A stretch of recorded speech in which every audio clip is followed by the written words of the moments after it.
happens. The unexamined life is not worth living. This is a very famous line from the ancient philosopher Socrates. Right. So, why is the unexamined life not worth living? What does he mean by unexamined? And then, many years later, this is about 200 years ago, you see this other line, a little learning is a dangerous thing, which I think has been translated to most people as a little knowledge is a dangerous thing. The original word was actually learning, but over the years, somehow the word changed to knowledge. And this line, the second line, is from the English writer and poet by the name of Alexander Pope. And I think many of you have heard his line, to err is human, to forgive divine. It's by the same author. A little learning is a dangerous thing. Why is it dangerous? Because when you don't have enough knowledge, it will also mean you don't have enough wisdom.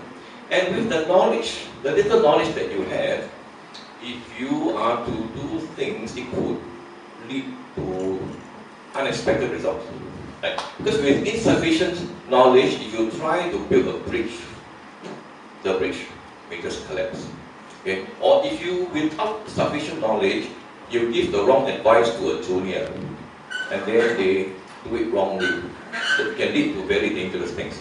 So that's why, don't look down on this. A little learning or knowledge is actually a dangerous thing. So the unexamined life is not worth living. What does Socrates mean? Now, in ancient Greece, the rulers would often go to Delphi. They will consult the priestess. And the ancient gods, the Greeks believe in many gods. So they will come to the priestess and then give what is called an oracle or an injunction. An injunction is a warning or an admonition. And the gods gave to the priestess at Delphi this line, know thyself. Know thyself. This is called, and then he gave to this is called a Delphic oracle. The other line given was nothing in excess. Nothing in excess. But of course, we are more interested about knowing thyself. So, how does one know oneself? How does one know oneself? Now, we have to start by knowing ourselves. Because if we do not know ourselves, how can we expect to know others? So therefore, we always have to start by knowing ourselves. And you see the question, what is ethics? And I put in brackets, what is normative ethics? Normally when we ask what is ethics, we are talking about what is normative ethics. And what is the meaning of normative? Actually, it's very simple. Normative is something that is normal, that is expected. You heard of things like societal norms, the norms of society. Okay, now who created the norms of society?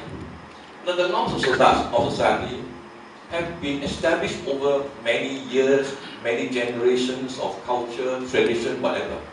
Okay, it can be a norm to a family, a norm of a society. So therefore, normative ethics basically is the ethical principles that are accepted by most people in a society, in a regular society. So that is what is called normative ethics. So therefore, just remember, whenever we talk about ethics, we are talking about normative ethics. Now this question, what is ethics? Now, the ancient philosopher, St. Augustine, when he was talking about time, I'm just using an analogy, it's quite similar. Now he says, if someone does not ask me what is time, I know what it is. But if someone asks me what is time, I don't know. So now many of us actually think we know what is ethics.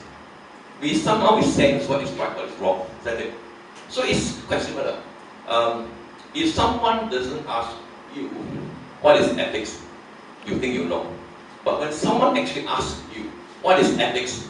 Do you really know? So therefore, it is a good idea to know what ethics is, because if we know the basic principles of ethics, we can actually look at ethics systematically.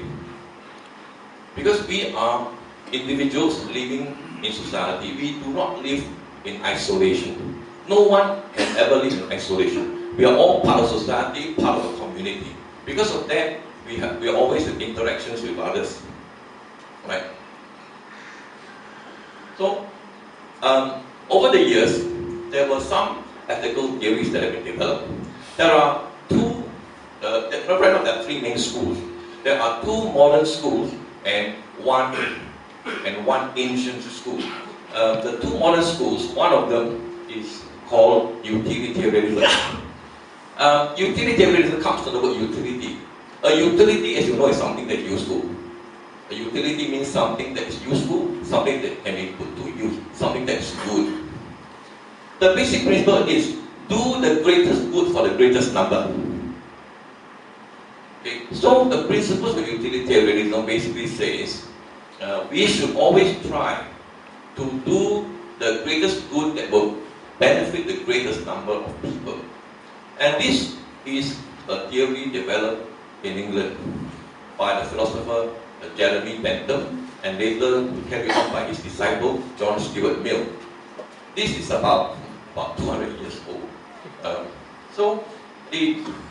And then from this school, they passed on down to people who migrated to America. And then Americans developed a philosophy called pragmatism. And they are, in the early days, the founding fathers of America were utilitarians. So as a result, many of the Americans are utilitarians. So the intention is not important. The objective is always to benefit the greatest number of people. So you can see the four-way test. No. What are the four-way tests? Is it the truth? Is it fair to all concerned? Right? Will it build goodwill and better friendships? Okay? Will it be beneficial to all concerned? You see the words. It's always, is it fair to all? Will it benefit all? It's always everyone. Right? It's not just to benefit one person. Okay? A person who believes that it should only benefit me is what is called an ethical egoist. And there's nothing wrong with that. You have to start being an ethical egoist first. And then from there, you become a utilitarian. In other words, you think of others first. Okay? Then the next important school is called deontology. And there is no mystery about this word. The word deontology comes from the Greek word deon, D-E-O-N. Deon basically means duty. In Greek it means duty. So deontology is basically talking about duties and obligations. What are my duties and obligations toward my parents, toward my children, my wife, my family, towards my colleagues, okay, towards people in society, my community, so on.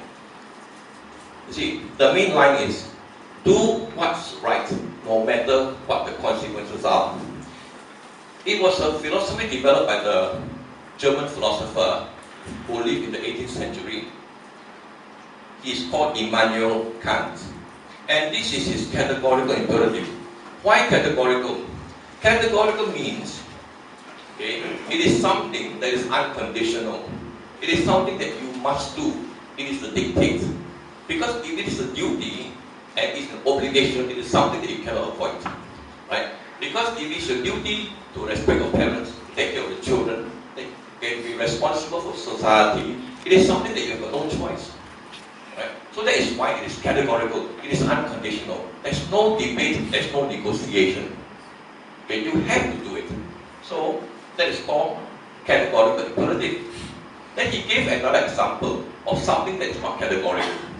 If you are not feeling well, your friend says, go see a doctor. Okay? Now, You're telling your friend to see a doctor, it's called a